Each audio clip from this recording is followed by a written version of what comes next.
قومی سلامتی کمیٹی کے اجلاس میں عدم شرکت کے بعد اپوزیشن اتحاد نے فیصلہ کر لیا ہے کہ عید کے بعد امن و امان کی صورتحال پر آل پارٹیز کانفرنس بلائی جائے گی۔ اپوزیشن ذرائع کے مطابق آل پارٹیز کانفرنس میں حکومت کے علاوہ تمام سیاسی جماعتوں کو دعوت دی جائے گی۔ اپوزیشن اتحاد نے تحریک کو منظم کرنے کے لیے مزید ذیلی کمیٹیاں بھی تشکیل دی ہیں۔ اپوزیشن جماعتوں کے اتحاد کے اجلاس میں تحریک کے بنیادی ڈھانچے کی منظوری دی گئی ہے اور اپوزیشن اتحاد نے 3 ذیلی کمیٹیاں تشکیل دی ہیں۔ رابطہ کمیٹی کی سربراہی اسد قیصر کو دی گئی ہے۔ سیاسی سرگرمیوں اور رابطوں کی کمیٹی حامد رضا کی زیر نگرانی کام کرے گی اور تیسری کمیٹی عید کے بعد ملک کے امن و سلامتی اور سیاسی حالات پر APC بلانے کے لیے تشکیل دی گئی ہے۔ اپوزیشن اتحاد کی ممکنہ APC کمیٹی کی سربراہی لطیف کھوسہ کو دی گئی ہے۔ لطیف کھوسہ اپوزیشن کی دیگر جماعتوں سے مل کر آل پارٹیز کانفرنس بلائیں گے۔ ایسے میں اہم سوال یہ ہے کہ ایسی APC جس میں حکومتی جماعتیں ہی شامل نہیں کی جائیں گی، ایسی کانفرنس دہشت گردی کے خلاف کیا ٹھوس تجاویز دے بھی پائے گی یا نہیں؟ اس کانفرنس کی تجاویز یا مطالبات کیا اسی حکومت سے نہیں کیے جائیں گے جس حکومت کو یہ اپوزیشن اتحاد سرے سے ماننے کو ہی تیار نہیں؟ دوسری طرف یہ اطلاعات بھی آ رہی ہیں کہ 8 سیاسی جماعتوں کے گرینڈ الائنس کے لیے معاملات طے ہونے کے قریب ہیں۔ ظاہر ہے ان 8 سیاسی جماعتوں میں PTI ہی ایسی بڑی سیاسی جماعت ہے جو حکومت کے خلاف احتجاج کرنے کی سیاسی صلاحیت رکھتی ہے۔ ذرائع کے مطابق مولانا فضل الرحمان کو اتحاد میں شامل کرنے کی پرزور کوشش جاری ہے۔ مولانا فضل الرحمان نے قومی سلامتی کمیٹی اجلاس میں شرکت تو کی، مگر انہوں نے مختلف انداز اور اظہار کے فرق کے ساتھ لگ بھگ ویسا ہی موقف پیش کیا جیسا پاکستان تحریک انصاف کا ہے، مگر مولانا بانی PTI کی سیاست کے لیے فی الحال اپنا سیاسی کندھا فراہم کرنے کے لیے تیار نہیں ہو رہے۔ جہاں تک اپوزیشن جماعتوں کے ممکنہ گرینڈ الائنس کا تعلق ہے تو اس میں شامل اہم جماعتوں کا موقف افغانستان اور ملٹری آپریشنز کو لے کر ایک ہے۔ اپوزیشن کا ممکنہ گرینڈ الائنس عید کے بعد حکومت کے خلاف احتجاج کرنے کے منصوبے بھی بنا رہا ہے۔ ایسے میں دیکھنا ہوگا کہ 2 صوبوں میں بڑھتی ہوئی دہشت گردی سے نمٹنے کے لیے جس حکمت عملی پر بات ہو رہی ہے یا نیپ یعنی نیشنل ایکشن پلان کی تیاری جاری ہے، تو ایسے میں دہشت گردی جیسے قومی سلامتی سے جڑے ایشو پر کیا سیاست کرنے کی گنجائش ہونی چاہیے اور کیا ہارڈ سٹیٹ ایسی نازک صورتحال پر سیاست کرنے کی اجازت دے گی یا نہیں؟ اسی پر پینل کے سامنے سوال رکھیں گے۔ ہمارے ساتھ ہیں شہزاد چودھری، زیغم خان، رضا رومی اور حماد غزنوی صاحب۔ پروگرام کا سوال آپ سبھی کے لیے، عید کے بعد اپوزیشن اتحاد کی آل پارٹیز کانفرنس، حکومت آؤٹ، تجاویز مطالبات کس کو پیش کیے جائیں گے؟ کہ اپوزیشن جماعتیں لا حاصل مشق کرنے جا رہی ہیں؟ زیغم صاحب، ریاست دہشت گردی کے خلاف کوئی کمپرومائز کرنے کو تیار نہیں ہے، رولز آف دا گیم تبدیل ہیں، اسٹیٹ کو ہارڈ بننا ہوگا، سافٹ نہیں۔ ایسے میں اپوزیشن جماعتوں کو دہشت گردی جیسے حساس معاملات پر سیاست کرنے کی اجازت دی جائے گی؟ وہ گراؤنڈ ملے گا اگر یہ احتجاج باہر نکلنا اور ایسی گفتگو رہی تو؟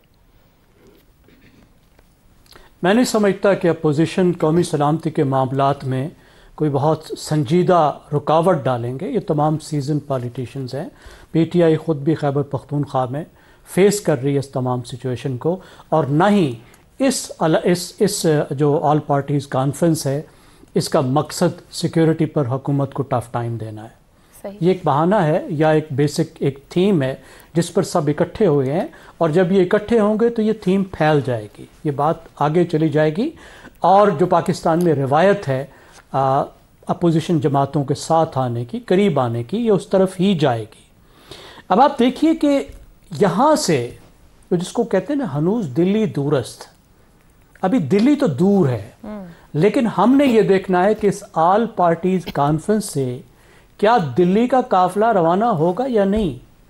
یہاں سے اونٹ روانہ ہو بھی جائیں گے یا نہیں ہوں گے، کیونکہ ابھی تک وہ اونٹ ہی روانہ نہیں ہوئے۔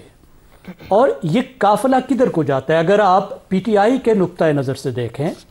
تو ظاہر ہے اس کا اگلا سٹیپ یہ ہونا چاہیے کہ ایک الائنس بنے، ایک گرینڈ الائنس بنے۔ پچھلی میٹنگ میں بھی ہم لوگوں نے، میڈیا نے گرینڈ الائنس کا لفظ کافی استعمال کیا، لیکن گرینڈ الائنس کی کوئی صورت بنتی ہمیں نظر نہیں آئی۔ کیا اب پہلی بات کہ کیا گرینڈ الائنس بنے گا؟ اگر گرینڈ الائنس بنے گا تو کیا تمام سیاسی جماعتیں اس بات پر تیار ہوں گی کہ وہ ماس موومنٹ کی طرف جائیں؟ اور ماس موومنٹ کس طرف جائے؟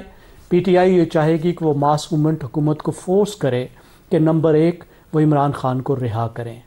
PTI کو اس طرح کی ریلیف دیں جس طرح کی PTI ریلیف چاہتی ہے، اور نمبر 2 ارلی الیکشنز کی طرف بات جائے۔ یہ وہ قافلہ ہے جو PTI کے حوالے سے نکلے گا، لیکن ظاہر ہے دوسری جماعتوں کے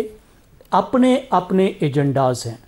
ان کے لیے عمران خان کی رہائی کوئی نمبر 1 ایجنڈا نہیں ہے، عمران خان کی رہائی میں انہیں کوئی مسئلہ نہیں ہے، لیکن عمران خان کی رہائی ان کا نمبر 1 ایجنڈا نہیں ہے۔ ان کا معاملہ اپنی پارٹیز کا تحفظ ہے، اپنی لیے وہ سپیس اکٹھی کرنی ہے، کیونکہ جب بھی سیاسی جماعتیں اکٹھے ہوتی ہیں، اور میں نے عرض کیا ہمیشہ اپوزیشن میں پاکستان میں سیاسی جماعتیں اکٹھے ہوتی ہیں، تو پھر ان کو ایک نیریٹو بنانے کا موقع ملتا ہے، حکومت پر دباؤ ڈالنے کا موقع ملتا ہے، حکومت کے خلاف ایک تگڑی اپوزیشن بنانے کا موقع ملتا ہے، ایک اکٹھے ہو کے حکومت کو فیس کرنے کا موقع ملتا ہے، جس کا کچھ فائدہ فوری بھی ہوتا ہے، لیکن جس کا زیادہ فائدہ سیاسی جماعتوں کو اگلے الیکشن تک ہوتا ہے، کیونکہ ان کے سپورٹرز، ان کے ووٹرز موبلائز ہو جاتے ہیں، عام لوگوں تک ان کی آواز پہنچ جاتی ہے۔ یہ تو دوسری جماعتوں کا ایجنڈا ہوگا۔ اب اگر آپ الائنس کے حوالے سے دیکھیں الائنس کے جو ڈائنامکس ہیں بنیادی طور پر تو ظاہر ہے اس میں ایک جماعت ہے، اگر آپ جماعت کے حوالے سے دیکھیں، اور باقی چھوٹی چھوٹی جماعتیں جن میں لیڈرز اہم ضرور موجود ہیں۔ اچکزئی صاحب کا اپنا بڑا نام ہے، شاید خاقان عباسی سابق وزیر اعظم ہے، مصطفیٰ نواز بڑے ڈائنامک ینگ لیڈر ہیں، لیکن جماعت کے حوالے سے ایک ہی جماعت جو اہم ہے اور جو میک اور بریک ہے، جو عمران خان کی اور پی ٹی آئی کی خواہشوں کو پوری کر سکتی ہے، نو پوائنٹس فار گیسنگ، وہ جے یو آئی ہے، اور وہ جے یو آئی کے سربراہ مولانا فضل الرحمان ہے، اور اس کی وجہ ہے پی ٹی آئی اب تک اس وجہ سے پر اعتماد تھی اور اس وجہ سے دوسری جماعتوں کو، اپوزیشن کی جماعتوں کو لفٹ نہیں کرا رہی تھی کہ اس کا ویٹ بہت بڑا ہے۔ وہ سمجھتے تھے کہ ہم تو ہاتھی ہیں، صحیح، ہم جب چلیں گے تو سب کو کچل کر رکھ دیں گے، لیکن وہ ہاتھی نہیں چل سکا۔ اب ان کو مولانا کی اس لیے ضرورت ہے، چل کے تھک گئے یقیناً۔ اب مولانا کا یہ ہے کہ مولانا کی جو سٹریٹ پاور ہے وہ ایک بہت بڑا اسٹ بن سکتی ہے پی ٹی آئی کے لیے، کیونکہ جہاں ان کا سپورٹر باہر نکلنے سے اس وقت گھبرا رہا ہے، وہاں مولانا کا اگر سپورٹر نکل آتا ہے تو پھر ان کے لیے بھی بہت آسان ہو جائے گا۔ آپ 2014 کا دھرنا دیکھیے کہ اس میں قادری صاحب کی سپورٹ کتنی اہم تھی، قادری صاحب نہ ہوتے تو شاید پی ٹی آئی کے سپورٹ، اور ابھی تک مولانا صاحب شامل نہیں ہوئے ہیں، یہ سوال موجود ہے۔ مولانا موجود ہے اور ہم سب یہ دیکھ رہے ہیں، اور ہمیں نہیں لگتا کہ مولانا کا ایجنڈا پی ٹی آئی کے لارجر ایجنڈے سے ملتا ہے۔ وہ اپوزیشن میں رہیں گے، آئیں گے، شاید الائنس کا بھی حصہ بنے، لیکن اس سے آگے بات نہ چل پائے۔ درست ہو گیا۔ حماد سے پی ٹی اور اپوزیشن جماعتوں کا افغانستان فوجی آپریشنز پر موقف سب پر واضح ہے۔ حکومت اپنے خیالات، انہیں اپنے حکومت کو خیالات پہ لا سکیں گے، حکومت کو نہیں لا سکیں گے۔ انجمن ستائش باہمی ہے، اس ایفرٹ، اس ایکسرسائز کا کوئی مطلب بنے گا اپوزیشن الائنس کے لیے؟ جی، ایک ہمارے یہاں پریکٹس رہی ہے کہ پہلے بھی اس طرح اتحاد بنتے رہے ہیں، اور باوجود بنتے ہیں وہی وجوہات تقریباً اس وقت بھی موجود ہیں، اور جس طرح کے دوست بھی بتا رہے ہیں کہ سولو فلائٹ کی کوشش کی گئی، کیونکہ انہیں یہ احساس تھا کہ ان کا ایک مسل بہت سٹرانگ ہے، پبلک سپورٹ بہت ہے، لیکن اس کے بعد انہیں اندازہ ہوا کہ سسٹم کے اپنے کچھ ڈائنامکس ہوتے ہیں جس کے لیے انہیں بہت سے لوگوں کو اکٹھا کرنے کی ضرورت ہے، چاہے وہ سیاسی طور پر اور ووٹوں کے اعتبار سے اتنی بڑی پارٹیز نہ بھی ہوں تو۔ اچھا، حکومت اس وقت جو سیکیورٹی سچویشن ہے، جس کا آپ نے ذکر بھی کیا اپنے سوال میں،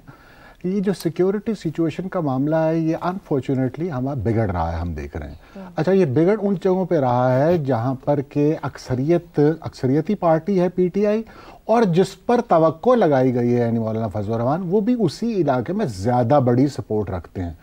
تو یہ ایک طرح سے سیکیورٹی کی جب سچویشن ایسی ہوتی ہے تو اس میں آپ کی سیاست کی روم کم ہو رہی ہوتی ہے، خاص طور پہ جو سڑک کی سیاست ہے اس کے لیے جگہ نسبتاً کم ہو جاتی ہے، اور آپ یعنی یہاں تک ہے آپ کچھ لوگ تو اسے سیاست کو عیاشی سمجھنے لگ جاتے ہیں جو سڑک کی سیاست ہوتی، کیونکہ آپ کی سیکیورٹی پرائمری کنسرن بن جاتا ہے۔ اور یہ جو ہارڈ اسٹیٹ کی اناؤنسمنٹ ہے، اس سے آپ کو پتہ بھی لگ رہا ہے کہ اسٹیٹ کی ڈائریکشن اس وقت کیا ہے، اور ہمارے کیا اندیشے لاحق ہیں ہمیں اس وقت، اور معاملات کس طرف جاتے ہوئے نظر آ رہے ہیں۔ یہ جو آپ نے افغان پالیسی کی بات کی، یہ بھی درست ہے، اس سے بھی پتہ لگ رہا ہے کہ اس بارے میں ایک ڈیوائیڈ پائی جاتی ہے ملک میں، اور بالخصوص اس صوبے میں یعنی خیبر پختونخوا میں، جہاں پر وزیر اعلیٰ صاف کہہ رہے ہیں کہ ہم سمجھتے ہیں کہ افغانیوں کو واپس نہیں بھیجنا چاہیے اور ایک طریقہ کار اختیار کرنا چاہیے، اور ان کے باقی لیڈر جو ہیں نیشنل اسمبلی میں بھی جو تقریر کر رہے تھے ہم نے سنا، وہ ایک ذرا کرتے ہیں ایسی بات جس سے پتہ لگتا ہے کہ وہ افغانستان کے ساتھ ٹریڈ کو جب ڈسٹرب ہوتی ہے تو وہ بھی بہت ڈسٹرب ہو جاتے ہیں, ان کی پالیٹکس بھی ڈسٹرب ہوتی ہے اور ان کے آس پاس ان کی کنسٹیچوئنسی ڈسٹرب ہو رہی ہوتی ہے. اچھا, اب یہ جو جماعتیں ہماری, کیونکہ ہم جانتے ہیں منظم نہیں ہیں, اور سیاست میں جو اس وقت درکار ہے چیز, وہ آپ کو اسٹریٹ پاور درکار ہے, کیونکہ آپ اکٹھے ہو کر ایک پلیٹ فارم بنا بھی لیں تو پھر اس کا اظہار بھی کرنا پڑتا ہے آپ کو اس طاقت کا. تو اس کے لیے بھی ان کے پاس ہم دیکھتے ہیں کہ زیادہ, خاص طور پہ ماضی پہ نظر ڈالیں تو اتحاد تو ہم بار بار کہہ رہے ہیں کہ پہلے بھی بہت سے بنتے رہے ہیں, مثال بھی دی گئی MRD, اور اس سے پیچھے بھی اور اس کے بعد بھی, لیکن ان کی کیا تحریکیں وہ اتحادوں کی کامیاب ہو جاتی ہیں؟ کیا وہ حکومت کو گھٹنے ٹیکنے پر مجبور کر دیتے ہیں؟ اس کے بارے میں بھی سوالیہ نشان ہے. آپ سب جانتے ہیں کہ کبھی انہیں خفیہ ہاتھ میسر آتے تھے اور پھر وہ چیزیں بنتی تھیں کچھ, لیکن اس کے بغیر ہم نے کبھی نہیں دیکھا کہ اس طرح کا اتحاد جو ہے وہ کامیاب ہو سکا ہو اپنے اہداف حاصل کرنے میں. لیکن یہ میں ایڈ کرتا جاؤں کہ بہرحال یہ کوئی لا حاصل مشق نہیں ہوتی, سیاستدانوں کا اکٹھا ہونا اور ایک تحرک پیدا کرنا اور اپنی سیاست کو زندہ رہنا, اور جب بھی کبھی مذاکرات کا وقت آئے, جو بہرحال اس ملک میں آ جائے گا, آتا رہا ہے پہلے ماضی میں بھی, تو وہ اس پوزیشن میں ہو کہ ایک اپنی پوزیشن سے مذاکرات. درست ہو گیا, کم از کم آپس میں کانفیڈنس بلڈنگ تو ہو سیاسی.